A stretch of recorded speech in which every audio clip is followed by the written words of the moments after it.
जनाब कौसर मारुति साहब की जिनकी सोहबत जो है अक्सर वो बेशतर उनको मिलती रहती है, तो सबसे ज़्यादा करीबी हैं इस वक्त।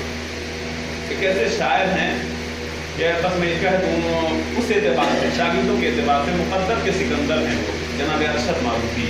मैं उनसे गुजारिश कर रहा हूँ कि लाज़मीन को तशरीफ़ लाएँ और अपनी शायरी से मुसामिन को नवाज़ें।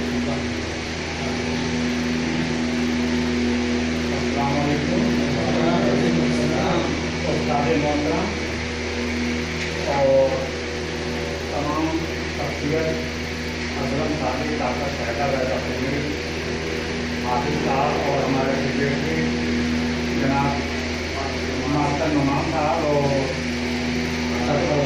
हमारे इस के हाफिज अबू बकर साहब और हमारे मेहमान खसूसी हाजी अबुल कलाम साहब, तवज्जो चाहूँगा मसला जो है समाज करेंगे।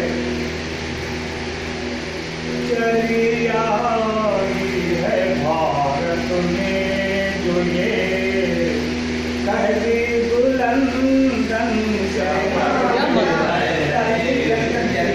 चली आई है भारत में जो ये तहज़ीब लंदन से, चली आई